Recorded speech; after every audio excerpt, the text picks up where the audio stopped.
ॐ नमो भगवते वासुदेवाय। श्रीमद्भागवतम् महापुराण की जय। सदी भक्तबृंदगण, শ্রীমদ্ ভাগবত মহাপুরাণ আদি অন্যান্য সমস্ত গ্রন্থে ভক্তি তত্ত্বের কথা আলোচনা করে গিয়েছেন। ভগবানকে পেতে গেলে, তাকে বশ করতে গেলে আমাদেরকে ভক্তি দেবীর আশ্রয় করতে হবে, ভক্তি তত্ত্ব জানতে হবে। জ্ঞান যোগ কর্মের দ্বারা কখনো ভগবানকে বশ করা যায় না। ভগবানকে বশ করতে গেলে ভক্তির প্রয়োজন। কলৌ তো কেবলা ভক্তি ব্রহ্ম সৌর্যকারিণী। এই কলিযুগে একমাত্র ভক্তি হলো শক্তি। ভক্তির দ্বারাই ভক্ত ভগবানকে বন্ধন করতে পারেন। এখন প্রশ্ন হতে পারে যে ভক্তি কাকে বলে? এক একজন এক এক ভাবে ভক্তি তত্ত্বের কথা ব্যাখ্যা করে গিয়েছেন। সনকাদি ঋষিগণ এই প্রশ্নের উত্তর দিয়েছিলেন গোপাল তাপনী নামক শ্রুতি গ্রন্থেতে বর্ণন করা আছে। ভক্তিরস্য ভজনং তদহাম পুত্রমুপাধীনস্বারেণ্যম সন্মুখীম মনঃ কল্পনাম এতৎ দেব হি নিষ্কমাৎ। ভজ ধাতু সেবায়াম। ভজনটা দুই প্রকার হয়ে থাকে, সাকাম ভজন এবং নিষ্কাম ভজন। এই ভগবানের ভজনটাকেই ভক্তি বলে। ঐতিক এবং পারমার্থিক সর্বাভিদ কামনা রহিত হইয়া মন আদি সর্বে ইন্দ্রিয়কে ভগবানকে নিযুক্ত করায় ভজনের পথ। নিরন্তর তার স্মৃতিপথে পরম আবেশে থাকার নামই তো ভজন। তাই শ্রুতিবাক্যে ভজন নিষ্ক্রিয়ণের সমাধানাধিকরণের দ্বারা এই তত্ত্বগুলা প্রকাশ পেয়েছে যে ভজনে প্রবৃত্ত হইলে ভক্তের নিখিল কর্মবাসনা ধ্বংস হয়ে যায় এবং গুণ বৃত্তি রহিত মন শ্রী ভগবানের সেবা পরায়ণে বিভোর থাকে। গোপাল তাপনী নামক গ্রন্থেতে ভক্তির স্বরূপ এবং তাতে শ্রীকৃষ্ণের বশ্যতা নিরূপণ করতে গিয়ে বললেন,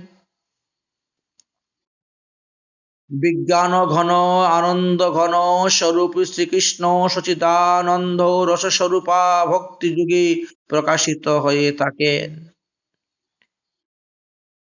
তিনি যেমন জ্ঞানীদের কাছে নিরাকার, তেমন ভক্তদের কাছে তিনি সাকার। এখানে একসঙ্গে ভক্তির স্বরূপ বর্ণন করতে গিয়ে বললেন, ভক্তির কার্য ভগবানকে বশীভূত করা। সেই ভক্তিতে যিনি বশীভূত হন তিনি তো হলেন ভগবান। তাই ভগবানকে উত্তম বস্তু দান করার নামই হলো ভক্তি। অতএব ভগবানের প্রতি ভক্তি রাখুন, অর্থাৎ উত্তম বস্তু দান করুন।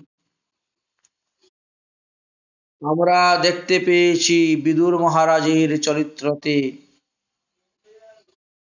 ভক্তির দ্বারা ভগবানকে এমন ভাবে বেঁধেছিলেন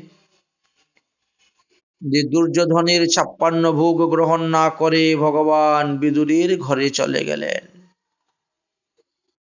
বিদুরানীর দেওয়া কলার ছিলকা খেলেন। এই বিদুর মহাশয় তো ধর্মরাজ যম ছিলেন। একটু লক্ষ্য করে দেখুন, দেবতারা যদি ভুল করে তাহলে তাদের মনুষ্য যোনিতে এসে জন্মগ্রহণ করতে হয়।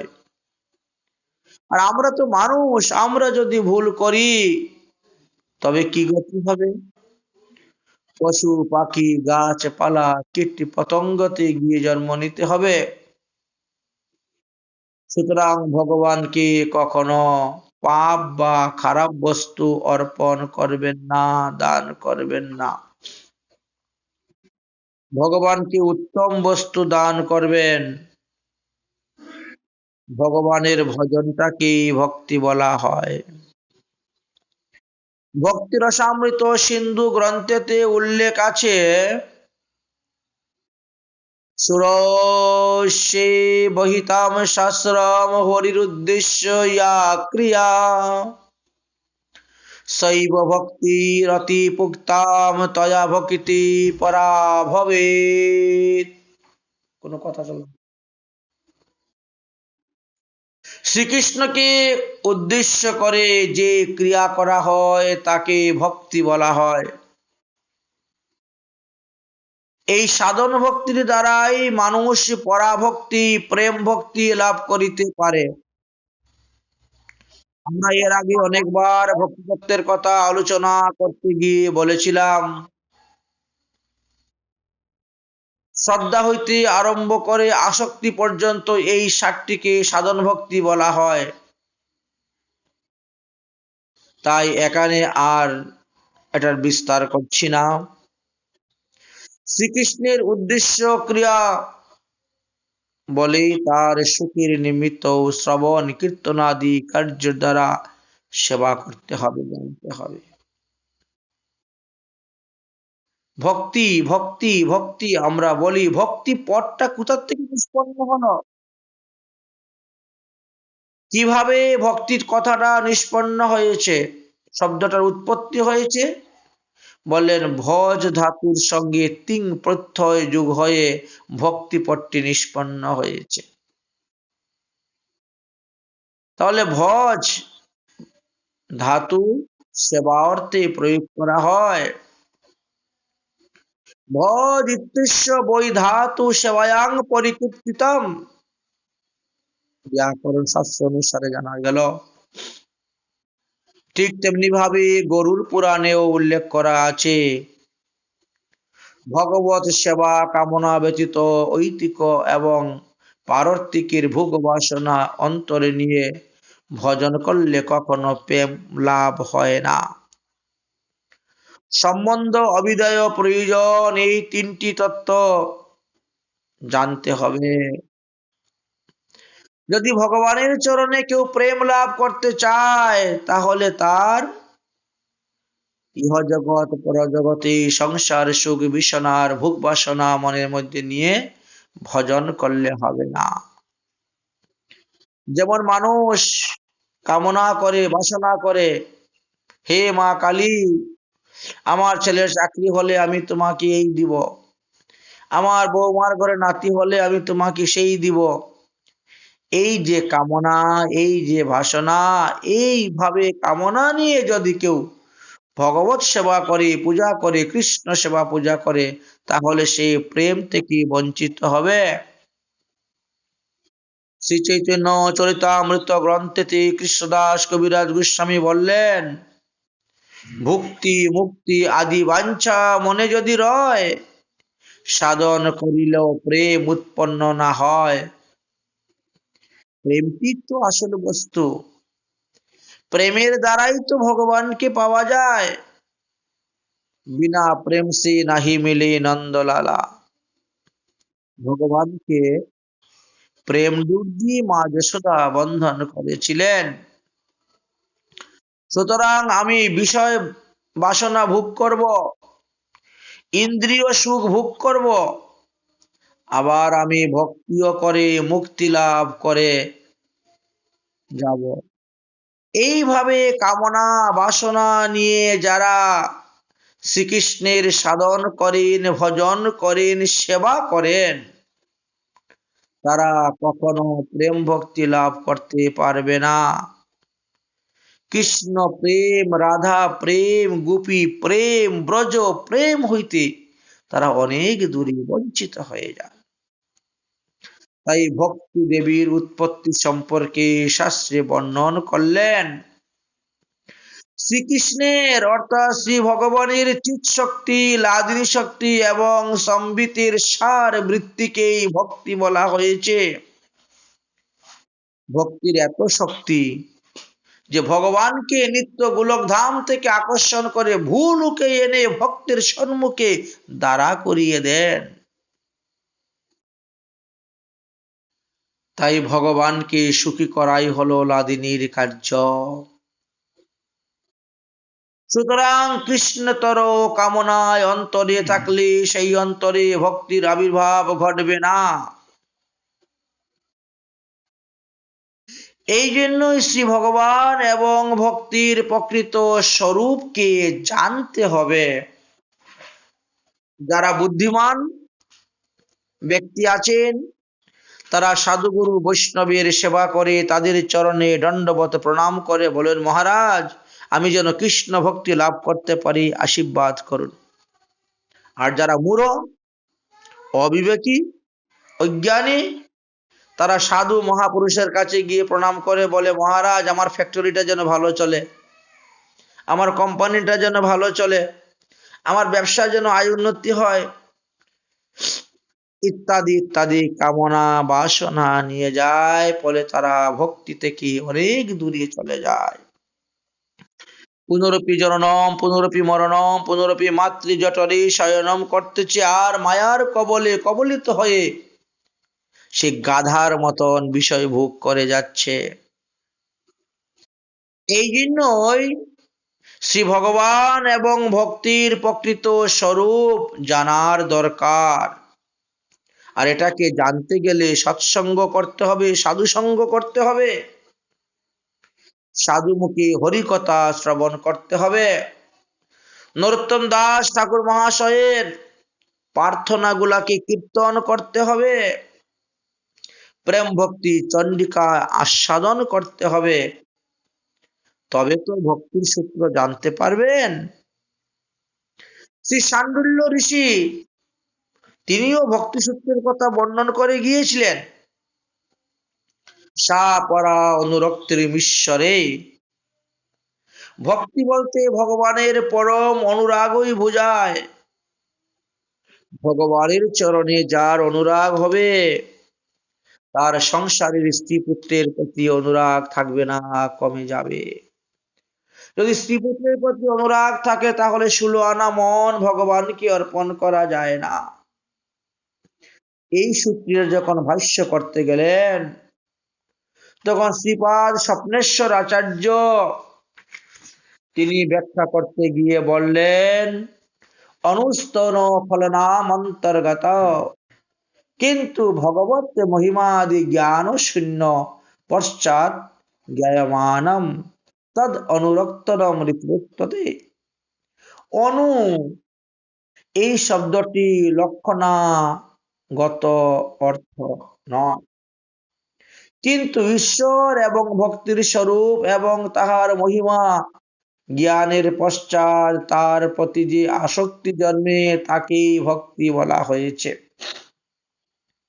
উল্লেখিত শ্রুতি স্মৃতি প্রভৃতি বিচার করে শ্রীমৎ রূপ গোস্বামী পাদ তিনার ভক্তি রসামৃত সিন্ধু গ্রন্থের আরম্ভে একটি শ্লোক লেখে ভক্তির অনন্যবদ্ধ বৈশিষ্ট্যের মহিমার কথা প্রকাশ করে গেলেন।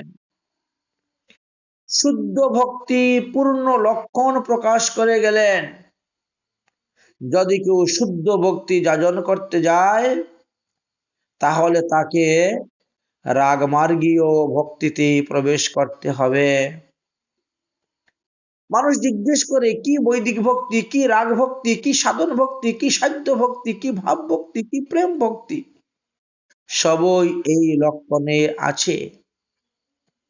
তাই ভক্তি রসামৃত সিন্ধুতে বললেন, যদি উত্তম ভক্তি লাভ করতে চান তাহলে অন্য অভিলাষাদিতা শূন্যম জ্ঞান কর্মনাদাবৃতম আনুকূল্যেন অনুকৃষ্ণ অনুশীলনম ভক্তির উত্তমা।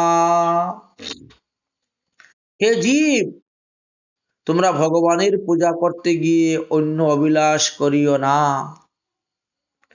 অন্য অভিলাষ শূন্য হও, জ্ঞান কর্মাদি দ্বারা অনাবৃত হও। জ্ঞানীদের কাছে তো ভগবান ব্রহ্মরূপে, ওই জ্ঞানের দ্বারা আবৃত হয়ে থেকো না।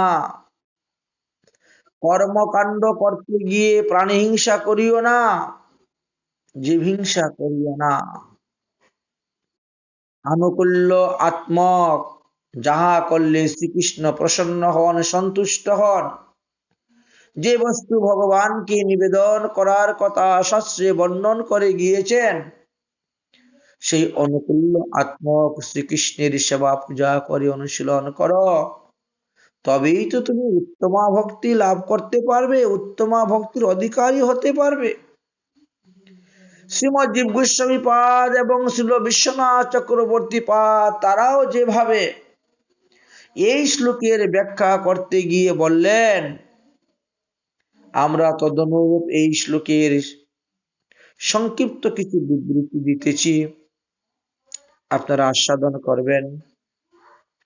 শ্রীকৃষ্ণের নিমিত্ত বা শ্রীকৃষ্ণের সম্বন্ধীয় অনুকূল্যময় অনুশীলনকেই ভক্তি বলা হয়েছে। এটি ভক্তির স্বরূপ লক্ষণ বা মুখ্য বৈশিষ্ট্য। আমরা এর আগে অনেকবার বলেছি যে এক একটি শব্দের 6টি করে অর্থ আছে: মুখ্য, লাক্ষণিক, গৌণ, রূঢ়, যুগরূঢ়, উপচারিক।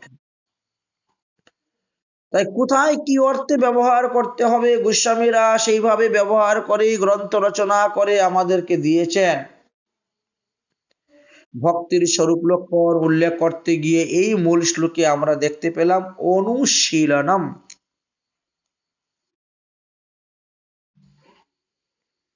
কৃষ্ণায় অনুশীলনম ভক্তির উত্তমা বললেন।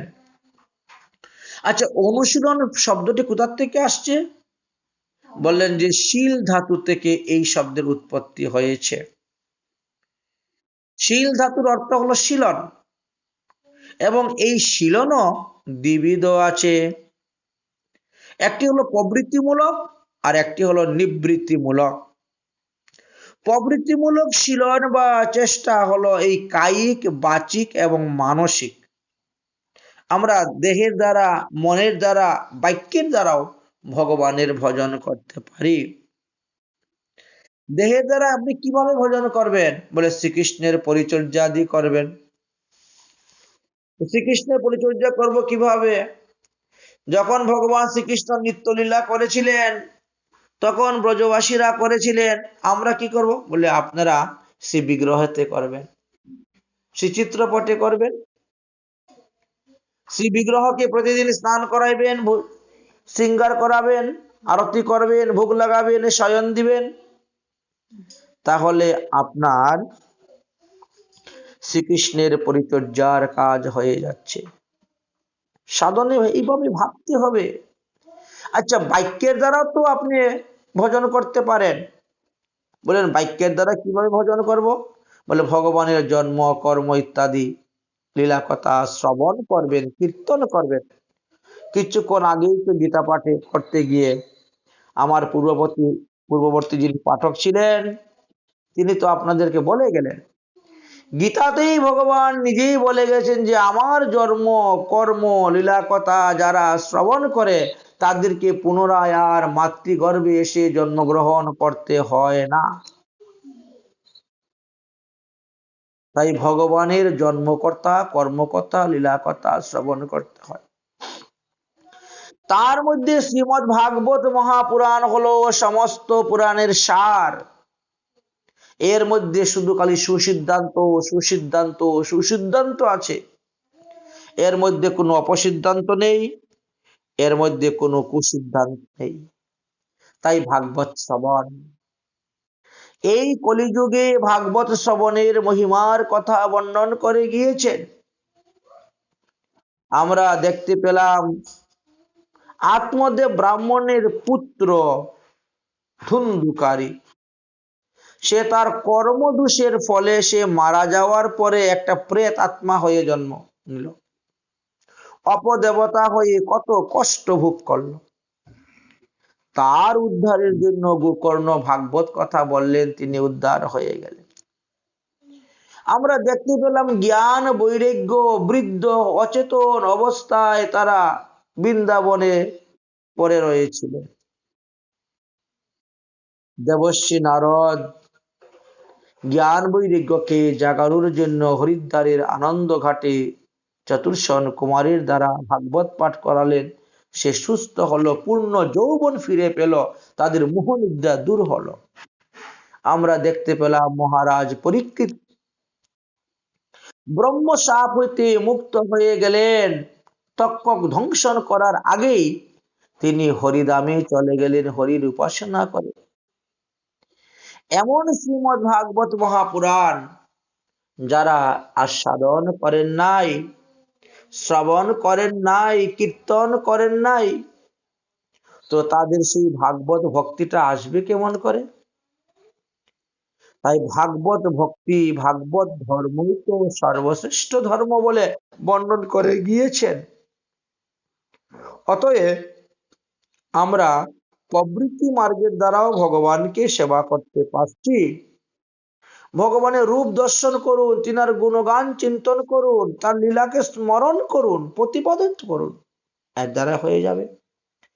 যে নিবৃত্তিমূলক সেবার দ্বারাও ভগবত সেবা হয়। নিবৃত্তিমূলক শিলন বলতে সেবা, নাম অপরাধ আদি বর্জন। নিবৃত্তি মানে বাদ দেওয়া, সেটার থেকে দূরে থাকা। আপনি কিসের থেকে দূরে থাকবেন? 10 প্রকার নাম অপরাধ থেকে দূরে থাকবেন, 32 প্রকার সেবা অপরাধ থেকে দূরে থাকবেন, 6 প্রকার ধাম অপরাধ থেকে দূরে থাকবেন এবং 10 প্রকার ধাম অপরাধ থেকে আপনি দূরে থাকবেন। অর্থাৎ ভজন করতে গিয়ে দেখবেন এই সমস্ত উপাধি যাতে না আসে, তাই এদের থেকে নিবৃত্তি থেকে ভজন করতে হবে। তাই তো বললেন কৃষ্ণ অনুশীলন। তাহলে অনুশীলন পদে কৃষ্ণের নিমিত্ত, কৃষ্ণ সম্বন্ধীয় অনুশীলন কি বোঝা যাচ্ছে? এখানে কৃষ্ণ নিমিত্ত বলতে কৃষ্ণ সেবা, অর্থাৎ কৃষ্ণের যে সেবা করলে কৃষ্ণ সন্তুষ্ট হন সেই সেবাই করতে হবে। আচ্ছা, কৃষ্ণ সেবা করতে গেলে কি করতে হবে? বলছেন প্রথমেই শ্রী গুরুপদাশ্রয় করতে হবে। যদি গুরুপদাশ্রয় না করে আপনি কৃষ্ণ সেবা করতে যান তাহলে হবে না। ধ্রুব 5 বৎসরের শিশু বিমাতার বাক্যবাণে দুঃখিত হয়ে বনে চলে গেলেন হরিভজন করতে, অথচ অদীক্ষিত ছিলেন। ভগবান সদ্গুরু পাঠিয়ে দিলেন দেবর্ষি নারদকে, যাও, ধ্রুব আমার ভজন করতে আসতেছে, অথচ সে এখনো দীক্ষা গ্রহণই করে নাই। জপ তপ তন্ত্র মন্ত্র দীক্ষা মূল হয়, দীক্ষা ভিন্ন সর্বকার্য হইবে ক্ষয়। ভগবত কৃপায় দেবর্ষি নারদ আসলেন, দীক্ষা প্রদান করলেন। 5 বৎসরের বয়সের ধ্রুব 5.5 বৎসরে ভগবান পদপদ্ম লাভ হয়ে গেল 6 মাস ভজন করি। কিন্তু এখনো পৃথিবীতে কিছু মূঢ় লোক আছে যারা 70 বছর 80 বছর বয়স হয়ে গেছে, তারা এখনো দীক্ষাই গ্রহণ করে নাই। তাদের বলে এখনো দীক্ষার বয়স আসে নাই, দীক্ষার সময় আসে নাই। নাতিপুতি বিয়ে হবে, নাতিপুতি বউ কি বলে নাতি বউর হাতের ভাত খাবে, কত কামনা কত বাসনা। তারা মালা জপ করবে, তিলক করবে, মালা ধারণ করবে, দীক্ষা গ্রহণ করবে, বললে বলে এখনো সময় আসেনি। আরে এক ঠ্যাং তো গর্তে চলে গেছে, শ্মশানে চলে গেছে, আর এক ঠ্যাং নিয়ে পড়ে আছে, তারপরেও সেই কথাই বলে। তাই শাস্ত্রে কি বলছেন, কৃষ্ণ অনুশীলনম ভক্তির উত্তমা। তাহলে কৃষ্ণের নিমিত্ত বলতে কৃষ্ণ সেবার যে কিছু ব্যাপার আছে সেই সম্বন্ধ বললেন।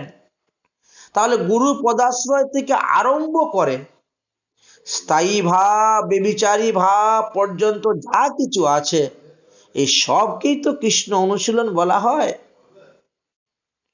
অতএব এইভাবে যদি আমরা কায়িক অর্থাৎ শরীরের দ্বারা, বাক্যের দ্বারা, মনের চেষ্টার দ্বারা শ্রীকৃষ্ণের রুচিকর বস্তু যদি আমরা করে যাই, তাহলে সেটাকেই কৃষ্ণ ভক্তি বলে অভিহিত হবে। তাহলে ভক্তিটা আমরা দুই প্রকার পেলাম।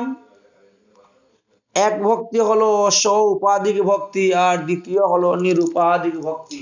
হয় ভিতরে ঢুকো নাহলে বাইরে, মুখটা বন্ধ করে বাইরে কোনো কথা বলতে পারবে না ক্লাসের সময়। তোমাদের এখানে এই পরিবেশ নেই, বুঝতে পেরেছো? তাই ভক্তি দুই প্রকার, একটি হলো সৌপাধিক ভক্তি, একটি হলো নিরুপাধিক ভক্তি। ভক্তি সৌপাধিক এবং নিরুপাধিক ভেদে দুই প্রকার কেন বললেন? বলেন ভক্তির উপাধি অর্থাৎ অন্য অভিলাষ, অপরটি হলো অন্য মিশ্রণ। ভক্তিতে অনেক কিছু মিশ্রণ আছে, ভক্তিতে মিশ্রণ থাকলে সেই ভক্তি শুদ্ধ ভক্তি হয় না। পূর্বোক্ত অনুশীলন শব্দের যদি আমরা আলোচনা করি, তাহলে দেখা গেল যদি অন্য অভিলাষ এবং অন্য মিশ্রিত রহিত হয় অর্থাৎ না থাকে, তবেই তাকে বলা হবে শুদ্ধ ভক্তি। যদি অভিলাষ থাকে তাহলে তাকে তখন শুদ্ধ ভক্তি বলা যায় না। আচ্ছা, এখানে অন্য অভিলাষ বলতে আমরা কি বুঝবো? বলে চৈতন্য চরিতামৃতে তো বলেই গেলেন, ভুক্তি ভোগ বাসনা, মুক্তি মুক্তির বাসনা, সিদ্ধি 18টা সিদ্ধির কথা বলে গেলেন, অনিমা লগিমা প্রাপ্ত কাম্যাদি অষ্টসিদ্ধির কথা তো আছেই, তাছাড়াও ক্ষুদ্র ক্ষুদ্র আরো 10টা সিদ্ধির কথা বলে। এমনকি লাভ, পূজা, প্রতিষ্ঠা, এই সমস্ত অভিলাষ যদি ভক্তির সঙ্গে মিশ্রিত থাকে, তার সঙ্গে যদি আবার জ্ঞান কর্মাদিও থাকে, কালী পূজাও করব, দুর্গা পূজাও করব, গণেশ পূজাও করব, বিশ্বকর্মা পূজাও করব, সন্তোষী মায়ের পূজা করব, আবার কৃষ্ণ পূজাও করব, বলে তাহলে হলো না, শুদ্ধ ভক্তি হলো না। একেই তো বলা হয়েছে মিশ্রণ ভক্তি। তাই জ্ঞান কর্মাদি আবৃত, জ্ঞান এবং কর্মের দ্বারা যারা আবৃত হয়ে আছে, এর থেকে যারা বেরোতে পারে নাই, তারা কখনো উত্তম ভক্তি লাভ করতে পারে না, প্রেম ভক্তি লাভ করতে পারে না। বলে তারা যে সাধন করে যাচ্ছে, বলে তাদের সাধন ভজনটা অজাগল স্তন, অজাগল স্তনের ন্যায় একেবারেই নিষ্ফল। দেখবেন ছাগলের গলার নিচে দুই পায়ের মধ্যে একটা মাংস পিণ্ড থাকে, ওটা দেখতে স্তনের মতনই তুলতুলে নরম, কিন্তু তার থেকে কখনো দুগ্ধ স্ফরিত হয় না।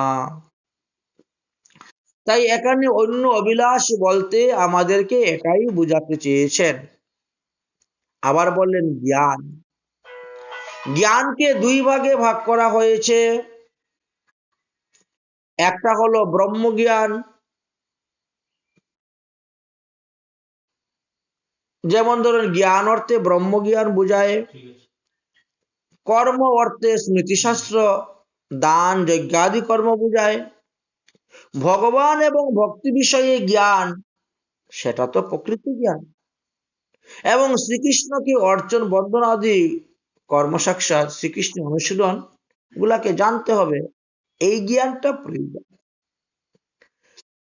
তাই অনুশীলনে যদি ভক্তি মুক্তি বাসনা রহিত হয়ে কেবল শ্রবণ কীর্তনাদির আবেশময় হয়, তবে তাকে শুদ্ধ ভক্তি বলা হয়। শ্রীকৃষ্ণের গুণগান শ্রবণ করবেন, শ্রীকৃষ্ণের গুণগান কীর্তন করবেন। শুদ্ধ ভক্তিকে 7টি ভাগে বিভক্ত করা হয়েছে। এই শুদ্ধ ভক্তি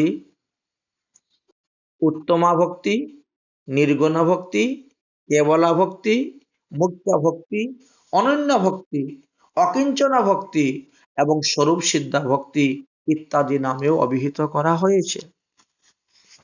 আমরা ক্রম অনুসারে এক একটি ভক্তি তত্ত্বের কথা আলোচনা করব। তাহলে আমরা বুঝতে পারবো যে আমরা কে কতটুকু ভক্তি অর্জন করতে পেরেছি। এই শ্লোকের যে এই যে অনুকূল শব্দের কথা আলোচনা করলেন, ওটা কিন্তু একটা বিশেষণ পদ।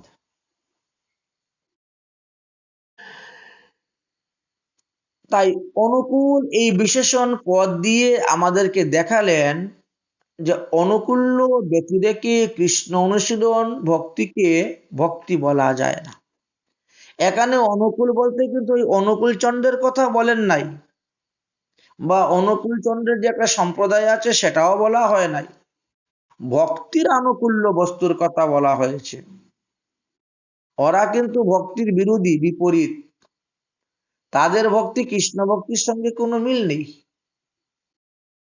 এই জন্য এখানে আনুকূল্য কৃষ্ণ অনুশীলনম সেই অর্থে অনুকূল শব্দ ব্যবহার করা হয়েছে। কারণ তারা গুরুকেই কৃষ্ণ মনে করে, গুরুকেই ভগবানের অবতার বলে মনে করে, কিন্তু প্রকৃতপক্ষে তো তা শাস্ত্রে বর্ণন করে যান নাই। এই জন্য ওটা আলাদা, ওটার সঙ্গে এটার কোনো সম্পর্ক নেই। আমরা যে তত্ত্ব নিয়ে আলোচনা করতেছি, তাই এই অনুশীলনটি শ্রীকৃষ্ণের অনুকূল হওয়া আবশ্যক, অর্থাৎ কৃষ্ণ ভজনের অনুকূল হতে হবে, প্রতিকূল হলে হবে না। প্রতিকূল ভাবে অনুশীলন হয়, কেউ কেউ প্রতিকূল ভাবে অনুশীলন করেও ভগবান পেয়েছেন, কিন্তু ওটা খুব বিরল, কুটির মধ্যে গুটি। আর পূর্বজন্মে তিনার বর দেওয়া ছিল। যেমন ধরেন আমরা উদাহরণস্বরূপ বলতে পারি হিরণ্যকশিপু হিরণ্যকাক্ষ, রাবণ কুম্ভকর্ণ, শিশুপাল দন্তবক্র। তো এরা তো সবসময় ভগবানের ভক্তির প্রতিকূল করে গেছে। কিন্তু যখন শিশুপাল বধ হলো, এত বড় রাজসভার মধ্যে, রাজস্বীয় যজ্ঞের সভার মধ্যে সকলের সম্মুখে শিশুপালের দেহ থেকে আত্মাটা বেরিয়ে এসে শ্রীকৃষ্ণের দেহের মধ্যে প্রবেশ হয়ে গেল, ভগবত প্রাপ্তি হয়ে গেল, লীন হয়ে গেল। সুতরাং এরা যে পূর্বজন্মের বরপ্রাপ্ত ছিলেন, তাদেরকে বলেছিলেন যে যদি তোমরা আহ ভক্ত রূপে যাও, তাহলে তোমাদেরকে উদ্ধার হতে 7 জন্ম লাগবে। আর যদি তোমরা শত্রু রূপে যাও, তাহলে তোমরা 3 জন্মে উদ্ধার হয়ে যাবে। এই জন্য প্রথম জন্ম হলো হিরণ্যকশিপু হিরণ্যকাক্ষ, দ্বিতীয় জন্ম হলো রাবণ কুম্ভকর্ণ, আর তৃতীয় জন্ম শিশুপাল দন্তবক্র। এই জন্য তারা 3 জন্মে উদ্ধার হয়ে চলে গিয়েছিলেন। কিন্তু এটা সব মানুষের ক্ষেত্রে প্রযোজ্য নয়, সব জীবের ক্ষেত্রে প্রযোজ্য নয়। একমাত্র জয় বিজয়ের ক্ষেত্রেই হয়েছিল, আর সেটাও চতুর্শনের কৃপাতে, মহাত্মার কৃপাতে। মহতের কৃপা বিনা কোনো কার্য সিদ্ধ নয়, কৃষ্ণ ভক্তি দূরের কথা, সংসার বন্ধন না হয় ক্ষয়। সুতরাং প্রতিকূল ভাবে অনুশীলন করা যায়, করেছে এবং ভগবানকে পেয়েছেন, কিন্তু তাকে তো ভক্তি বলা হয় না। তারা যদিও ভগবানকে পেয়েছে, উদ্ধার হয়েছেন, কিন্তু সেটাকে ভক্তি বলা হয় না। এই যে কংস, শিশুপাল, জরাসিন্ধু, তারা শ্রীকৃষ্ণের অনুশীলন ছিল, কিন্তু তারা প্রতিকূল হওয়ার জন্য তারা ভক্ত পদবাচ্য নয়। ভগবানকে তারা দর্শন করেছে, ভগবানকে স্পর্শ করেছে, এমনকি ভগবানের দেহের সঙ্গে তাদের আত্মার মানে পরমাত্মার সঙ্গে লীন হয়ে গেছে, তথাপিও তারা ভক্ত পদবাচ্য নয়, তারা ভক্তি লাভ করে নাই, ভক্তি তারা পায় নাই। বলে তাহলে মুক্তি যে হয়ে গেল, মুক্তির জন্য সবাই আকাঙ্ক্ষা, বলে মুক্তি হলো একটা আত্মহত্যা করা। মুক্তি করে কোনো লাভ হবে না, ভগবানের সেবা যদি না করতে পারো তো এমন মুক্তির কোনো দাম নেই। সারূপ্য মুক্তি পেলে, সাযুজ্য মুক্তি পেলে, সামীপ্য মুক্তি, শাস্তি মুক্তি, কি হবে যদি ভগবানের সেবাই করতে না পারলেন? তাই এখানে অনুকূল বলতে বললেন, যদি শ্রীকৃষ্ণের রুচমান প্রবৃত্তিতে গ্রহণ করা যায় তবে তার লাক্ষণিক অর্থ তো ব্যবহার করা যেতে পারে। যেমন শ্রীকৃষ্ণের খুব রুচি ছিল অসুরের সঙ্গে যুদ্ধ করা, এটা তো ভগবানের প্রীতির জন্য রুচিকর। অসুরের সঙ্গে যুদ্ধ করা, অসুরকে বধ করা। ভগবান শ্রীকৃষ্ণ 6 দিন বয়সে পুতনাকে মেরে দিয়েছেন, মাত্র 6 দিন বয়স। 1 মাস বয়সে কাকাসুরকে বধ করে দিয়েছেন, 3 মাস বয়সে শকটাসুরকে বধ করে দিয়েছেন, 3 বছর বয়সে তৃণাব্রত অসুরকে বধ করেছেন, আর 5 বছর বয়সে গোচারণে গেলেন, তখন তো অগাসুর, বকাসুর, ধনুকাসুর, অরিষ্টাসুর, হ্যাঁ, আরো কত কত অসুর, কেশী দৈত্য থেকে আরম্ভ করে অনেককেই বধ করেছেন। সুতরাং যুদ্ধটা ভগবানের রুচিকর। যদি এইভাবে কেউ মনে করেন যে যুদ্ধ রস আস্বাদনের ব্যাপারটা শ্রীকৃষ্ণের একেবারে খুবই রুচিকর, আচ্ছা যদি এইটা করা যায় তাহলে ভক্তি হবে, এটাকেও ভক্তির লক্ষণ বলা যায় না, বা ভক্তি প্রাপ্তির আখ্যা বলা যাবে না। আচ্ছা, পক্ষান্তরে যদি দেখা যায় যে ক্ষুধাতুরা শ্রীকৃষ্ণকে ত্যাগ করে দুগ্ধ রক্ষার্থে মা যশোদা গমনের ব্যাপারটি যদি আমরা আলোচনা করি, অর্থাৎ দামবন্ধন লীলার আগ মুহূর্ত, সেটা তো ভগবানের রুচি ছিল না। ভগবানের ক্ষুধা মানে পিপাসা নিবারণ হয় নাই, মা যশোদা কৃষ্ণকে রেখে দিয়ে দুগ্ধ আবর্তন করতে চলে গেলেন। কৃষ্ণ তখন রাগ করে তিনি মাটির হাঁড়িটা ভেঙে দিলেন, বললেন যে আমার চাইতে তোমার দুগ্ধ রক্ষণটা বড় হয়ে গেল। কিন্তু সেইখানে কৃষ্ণের অরুচিকর করা সত্ত্বেও সেটা ভক্তির পোষণ হয়ে গেল। কারণ এই দুগ্ধ হইতে তো দধি হবে, মাখন হবে, ছানা পনির হবে, গোপালকে পুনরায় আবার খেতে দেওয়া হবে। সুতরাং অনুকূল বলতে প্রতিকূল বলতে কি বোঝায়? অনুকূল বলতে প্রতিকূল শূন্যতাকেই বোঝায়, মনে করতে হবে। শ্রীমদ রূপ গোস্বামী পাদ নারদ পঞ্চরাত্র গ্রন্থ থেকে এর কতগুলা দৃষ্টান্ত তুলে ধরে আমাদের সামনে উপস্থাপন করলেন যে প্রতিকূল শূন্য ভক্তির লক্ষণটা কি, উত্তম ভক্তির প্রমাণ কি, লক্ষণ কি। বলেন সর্ব উপাধি বিনির্মুক্তম তৎপরস্তেন নির্মলম ঋষিকেন ঋষিকেশ সেবনম ভক্তিরুচ্যতে। ভক্তির সমৃত সিন্ধুতে তাহা উল্লেখ করে গিয়েছেন। যারা কৃষ্ণ ভক্তি লাভ করতে চায়, কৃষ্ণ ভক্তি লাভ করতে চায়, তারা সর্বপ্রকার উপাধি শূন্য হবে। এই উপাধিগুলাই পরবর্তী সময়ে ভক্তি পথের ব্যাধি হয়ে দাঁড়ায়, যার ফলে পূর্ণাঙ্গ ভাবে ভক্তিকে লাভ করা যায় না। তাই শ্রীমদ ভাগবত পরায়ণ যারা যারা ইন্দ্রিয়কে সংযম করেছেন এবং ইন্দ্রিয়ের দ্বারাই ভগবানের সেবা করে যাচ্ছেন, তাকেই তো ভক্ত বলা হয়। যার মধ্যে ভক্তি আছে, ভক্তির দ্বারা ভগবানকে ভজন করেন, তিনি হলেন ভক্ত। যত প্রকার ভক্ত পৃথিবীতে আছে তার মধ্যে কৃষ্ণ ভক্তই শ্রেষ্ঠ। কৃষ্ণ ভক্তকেই প্রকৃত ভক্ত বলেই শাস্ত্রে বর্ণন করে গিয়েছেন। তাই সর্ব উপাধি বিনির্মুক্ত অর্থে অন্য অবিলাস শূন্য এই অর্থেই ব্যবহার করা হয়েছে, বুঝতে হবে। কারণ শুদ্ধ ভক্তি হইতেই হবে প্রেমের উৎপন্ন। প্রেম ভক্তি লাভ করতে গেলে তো শুদ্ধ ভক্তি থাকতে হবে। কিছু কিছু মানুষ আছে ধর্ম করতে গিয়ে অধর্ম করে ফেলে।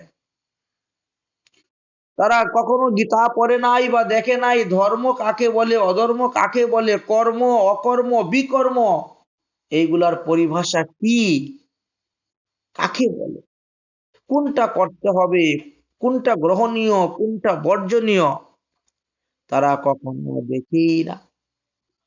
তাই শুদ্ধ ভক্তি হইতে হয় প্রেমের উৎপন্ন। অতএব শুদ্ধ ভক্তি কহি যে লক্ষণ। কি করলে আমরা ভগবত চরণে শুদ্ধ ভক্তি লাভ করতে পারবো?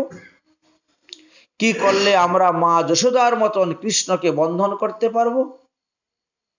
বলেন অন্য বাঞ্ছা, অন্য পূজা ছাড়ি জ্ঞান কর্ম। ভগবান এখনো রাজি আছেন তোমার গর্ভে তোমার পুত্র রূপে এসে জন্মগ্রহণ করার জন্য। ভগবান বলছেন যত পর্যন্ত একটা জীব থাকবে আমার ভক্ত হবে না, তত পর্যন্ত আমি এসে পৃথিবীতে অবতীর্ণ হব।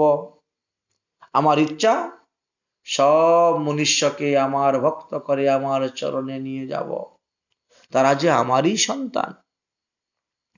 সুতরাং আমরা যদি উত্তম ভক্তি লাভ করতে চাই তাহলে অন্য বাঞ্ছা ত্যাগ করতে হবে, অন্য দেবদেবীর পূজা ত্যাগ করতে হবে, অন্য জ্ঞান কর্মাদিও ত্যাগ করতে হবে।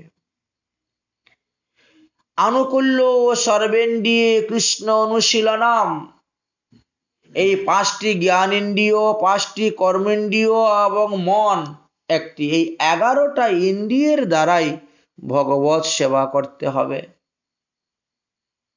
একমাত্র অম্বরীশ মহারাজের জীবনীতে আমরা দেখতে পেয়েছি তিনি সম্পূর্ণভাবে সর্বাঙ্গ রূপে নববিধা ভক্তির অঙ্গ যাজন করেছিলেন। প্রহ্লাদ মহাশয় সত্যযুগে নববিধা ভক্তির কথা বলে গিয়েছিলেন, কিন্তু 1 লক্ষ বৎসর পরমায়ু পাওয়া সত্ত্বেও প্রহ্লাদ মহারাজ করতে পারেন নাই। করলেন সে অম্বরীশ মহারাজ। তাই এই শুদ্ধ ভক্তি ইহা হইতেই প্রেমের উদয়, পঞ্চরাত্র ভাগবতে এই লক্ষণই তো কয়। সে নারদ পঞ্চরাত্র বলেন আর শ্রীমৎ ভাগবত মহাপুরাণ বলেন। শ্রীমৎ ভাগবত মহাপুরাণ এমন একটি ফল, নিগম কল্পতরুর গলিত ফলম, এমন একটি ফল যে ফলের উপরের খোসাও ফেলতে হয় না আর ভিতরের আটিটাও ফেলতে হয় না, ওর খোসাও নাই বীজিও নাই, অর্থাৎ অপসিদ্ধান্ত বলতে কিছুই নেই, কুসিদ্ধান্ত বলতে কিছুই নেই, যা কিছু আছে সমস্ত সুসিদ্ধান্ত, সম্পূর্ণটাই গ্রহণযোগ্য। তাই নারদ পঞ্চরাত্রের বাণীতে উল্লেখ করে আমরা দেখতে পাই কপিল ভগবান তিনার মা দেবহূতিকে এই সমস্ত তত্ত্বকথা উপদেশ করে গিয়েছিলেন।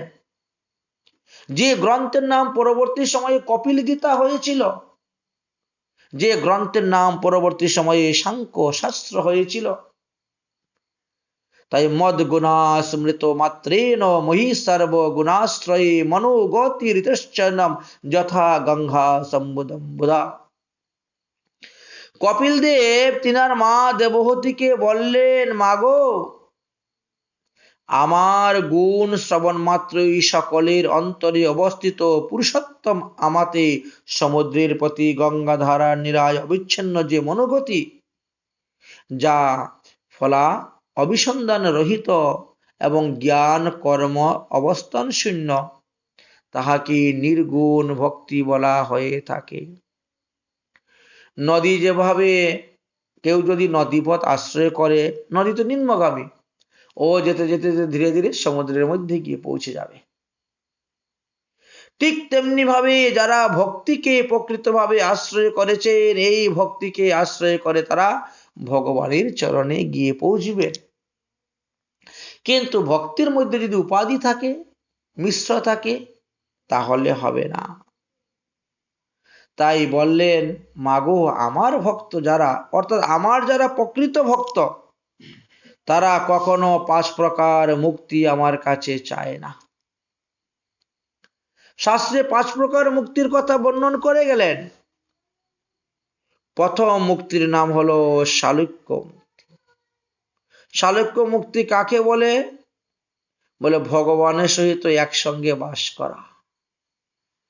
কিছু কিছু জীব আছে, তারা ভজন করে শালুক্য মুক্তি পায়, তারা বৈকুণ্ঠে গিয়ে ভগবানের সঙ্গে একসঙ্গে বাস করে, দিন রাত দর্শন করে, উঠা বসা খাওয়া দাওয়া সবকিছু। দ্বিতীয় মুক্তির নাম হলো ষষ্ঠী মুক্তি, অর্থাৎ ভগবান যেভাবে ঐশ্বর্য ভোগ করতেছেন, সেই জীব বৈকুণ্ঠে গিয়ে এইভাবে ঐশ্বর্য ভোগ করবে। স্বর্ণ থালায় অন্ন খাবে, সোনার পালঙ্কে শয়ন করবে, স্বর্ণের সিংহাসনে বসবে, ভগবানের মতন ঐশ্বর্য ভোগ করবে। তৃতীয় মুক্তির নাম হলো সারূপ্য মুক্তি, অর্থাৎ ভগবানের যেরকম চেহারা সেই রকম রূপ ধারণ করবে, শঙ্খ চক্র গদা চক্র চতুর্ভুজ হয়ে সেও ঘুরে বেড়াবে, সে দ্বিতীয় ভগবানের মতো রূপ হয়ে যাবে তার। চতুর্থ মুক্তির নাম হলো সামীপ্য মুক্তি, অর্থাৎ ভগবানের নিকটে সর্বদা অবস্থান করবে। আর পঞ্চম মুক্তির নাম হলো সাযুজ্য মুক্তি, অর্থাৎ ভগবানের সঙ্গে একাত্মা হয়ে যাওয়া, ভগবানের দেহের মধ্যে প্রবেশ হয়ে গেল, একাত্মা হয়ে গেল। এই পঞ্চবিধ মুক্তি যারা প্রকৃত ভক্ত, শুদ্ধ ভক্ত, তারা কখনো চায় না, ভগবান দিলেও তা তারা গ্রহণ করেন না, কারণ ওটা এক ধরনের আত্মহত্যা। আমরা জানি সমুদ্রের জল লবণাক্ত, সে বঙ্গোপসাগর বলেন, আর আরব মহাসাগর বলেন, আর আটলান্টিক মহাসাগর বলেন, প্রশান্ত সাগর, সব সাগরের জলই লবণাক্ত। আপনি যদি 1 কিলো ওজনের লবণের একটা পুতুল নিয়ে সমুদ্রের মধ্যে ফেলে দেন, এতে সমুদ্রের কোনো ক্ষতি হবে না, কারণ তার জল তো এমনি লবণাক্ত আছে। তো আপনি 1 কিলো লবণ দিয়ে একটা পুতুল বানিয়ে ওখানে দিয়ে দিলেন, লবণের সঙ্গে লবণ জল হয়ে গেল, মিশে গেল, এতে কোনো ক্ষতি তো হলো আপনার 1 কিলো লবণের দাম 10 টাকা 15 টাকা লোকসান হলো। ঠিক তেমনি ভাবে কোন জীব যদি ভগবানের সঙ্গে গিয়ে একাত্মা হয়ে যায়, তাহলে তার ক্ষতি হলো, সে ভগবানের সেবা করতে পারলো না, ভগবানের পূজা করতে পারলো না, ভগবানের নাম গুণগান কীর্তন করতে পারলো না, সে সেই সেবা থেকে বঞ্চিত হয়ে গেল। অতএব যারা শুদ্ধ ভক্ত, তারা এই পঞ্চবিধ মুক্তি কখনো তারা চায় না। এই তো নির্গুণা শুদ্ধ ভক্তির লক্ষণের কথা বলা হলো। তাই শুদ্ধ ভক্তির ফলে কি হবে? তখন ভগবান তাকে প্রেম দিয়ে দিবেন। ভগবানের কাছে মুক্তি চাইলে মুক্তি দিয়ে দেন, কিন্তু ভক্তি এত সহজে দেন না, ভক্তিটাকে ভগবান গোপন করে রেখে দেন। দেখবেন শ্রীমদ্ ভগবদ গীতাতেই ভক্তিটাকে দ্বাদশোধ্যায়ের মধ্যে রেখে দিয়েছেন। আগে জ্ঞান কর্ম, তারপরে ভক্তি, তারপরে যুগের কথা বলেছেন, ভক্তিকে মধ্যেখানে রেখে দিয়েছেন। কারণ মূল্যবান বস্তু, আপনি যদি কোনো মূল্যবান বস্তু কোথায় পার্সেল করে পাঠান, তো ওটাকে ঠিক বাক্সের মধ্যেখানে রাখবেন, তারপরে তাকে কত পেটিকা কত রকমের কাভার কুভার লাগিয়ে ভালো করে প্যাকিং করে পাঠাবেন, মূল্যবান বস্তুটা মধ্যেখানে থাকে। ঠিক তেমনি ভাবে ভক্তি। তাই শ্রী চৈতন্য চরিতামৃত গ্রন্থেতে বললেন যে কি রূপে শুদ্ধ ভক্তি একটা জীব লাভ করতে পারবে, কিভাবে শুদ্ধ প্রেম একটা জীব লাভ করতে পারবে। তার কোনো সূত্র আছে, তার কোনো পদ্ধতি আছে? বলে হ্যাঁ আছে। 1-2 জন্মে হয় না।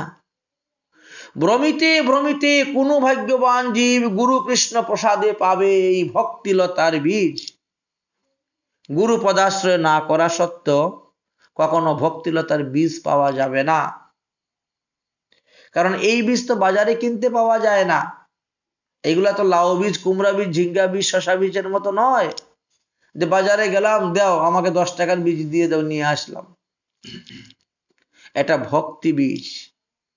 এই ভক্তি বীজ লাভ করতে গেলে আপনাকে সদ্গুরুর চরণাশ্রয় করতে হবে, সম্প্রদায়ের অন্তর্ভুক্ত সদ্গুরুকে আশ্রয় করে এই ভক্তি বীজ আপনি প্রাপ্ত হতে হবে। এখন এই গুরুদেব আপনি গুরুপদাশ্রয় করলেন, শ্রী গুরুদেবের শ্রী বদন কমল হইতে আপনার কর্ণরূপী দরজা দিয়ে সেই বীজ আপনার দেহরূপী ঘরের মধ্যে প্রবেশ করল। এইবার আপনাকে সেই বীজটাকে রোপণ করতে হবে। বাক্সের মধ্যে ভরে আলমারি থাকের মধ্যে রেখে দিলে এই বীজ কোনো কাজ হবে না, কখনো ফুল ফল ধরবে না। তাহলে মালি হইয়া সেই বীজ করহ রোপণ, শ্রবণ কীর্তন জল তাহাতে করহ সেচন। দীক্ষা গ্রহণের পর গুরুদেবের দেওয়া মন্ত্রগুলাকে প্রতিদিন জপ করতে হবে, ত্রিসন্ধ্যা আহ্নিক করতে হবে। আবার যেখানে যেখানে সাধুমুখী হরিকথা হয়, ভাগবত কথা হয়, পাঠ কীর্তন হয়, সেখানেও যেতে হবে, সাধুসঙ্গ করতে হবে, শ্রবণ কীর্তন করতে হবে, সদ্গ্রন্থ আস্বাদন করতে হবে, পড়তে হবে। তখন দেখবেন উপজিয়া বারে লতা ব্রহ্মাণ্ড ভেদি যায়, বিরজা পরম ব্রহ্ম বেদি পরম ব্রহ্ম পায়। এই যে আপনাকে লতা জাতীয় বীজ আপনার গুরুদেব দিলেন, ভক্তিলতার বীজ, তার থেকে অঙ্কুর হয়ে গেল। অঙ্কুর হয়ে লতা ধীরে ধীরে বাড়তে বাড়তে উপর দিকে যেতে শুরু হলো। উপর দিকে যেতে যেতে কোথায় গেল? আমাদের এই বিশ্ব ব্রহ্মাণ্ডকে ভেদ করে সে বিরজায় গেল। বিরজা নদীর থেকে পার হয়ে ব্রহ্মলোক, ব্রহ্মলোক পার হয়ে পরম ব্রহ্ম শ্রীকৃষ্ণকে পেয়ে গেল, অর্থাৎ গোলক বৃন্দাবন। এই ভুলক বৃন্দাবন নয়, ভারতবর্ষের উত্তরপ্রদেশ মথুরা জেলায় যে বৃন্দাবন, সেটা নয়। তবে যায় তদুপরি গোলক বৃন্দাবন, শ্রীকৃষ্ণ চরণ কল্প বৃক্ষে করে আরোহণ। লতা জাতীয় গাছ তো দাঁড়াতে পারে না, তার জন্য একটা বাসনা দিতে হয়। কেউ বাঁশ দেয়, কেউ লাঠি দেয়, কেউ গাছের ডাল টাল কেটে দেয়, না হলে তো সে দাঁড়াতে পারবে না। তাই যত কিছু দেও না কেন, বড় ঝড় আসলে কিন্তু ফেলে দেয়। কিন্তু শ্রীকৃষ্ণ রূপী সেই কল্পবৃক্ষের মধ্যে যখন এই গাছটাকে ধরে ফেলবে, আর এই প্রাকৃত জগতের যতই ঘূর্ণিঝড় ঝড় বৃষ্টি আসুক না কেন, এই লতাকে ফেলতে পারবে না। অপ্রাকৃত চিন্ময় শ্রী ভগবানের শ্রী বিগ্রহকে গিয়ে সে ধরে ফেলেছে। তাই বললেন সেই কৃষ্ণচরণ কল্পবৃক্ষে করে আরোহণ। ভগবান শ্রীকৃষ্ণের চরণকে কল্পবৃক্ষের সঙ্গে তুলনা দিয়েছেন। তখন কি হলো? তাতে বিস্তার হইয়া ফলে প্রেম ফল, ইহা মালি সেচে শ্রবণাদি জল। আপনি কিন্তু ওর ফলটা দেখতে পাবেন না, কিন্তু ফলটা ধরতেছে গোলক বৃন্দাবনে, আর আপনি এখানে গাছের গোড়ায় জল দিচ্ছেন। আমরা যদি তুলসী গাছে জল দিই, কিছু দেখতে পাই? কিছু দেখা যায় না। কিন্তু আপনার পালং শাকে জল দিলে আপনি দেখতে পাবেন ডেইলি পালং শাক বড় হচ্ছে। হ্যাঁ, পালং শাকে জল দিলে নিত্য শাক খাবে, তুলসী গাছে জল দিলে কবে কি হবে। এই জন্য মাসে তুলসী গাছে জল দিতে যায় না, ওই পালং শাক, নৈটি শাক এর মধ্যে জল দেয়। কারণ সঙ্গে সঙ্গে ফল চাই, ফলের আশা। জল দিলাম আমি, ফল দিবে ভগবান, এই আশা নাই। তাই গীতায় বলছেন মা ফলেষু কদাচন, ফলের আশা করে না বাবা, ফল ভগবান এমনি দিয়ে দিবে।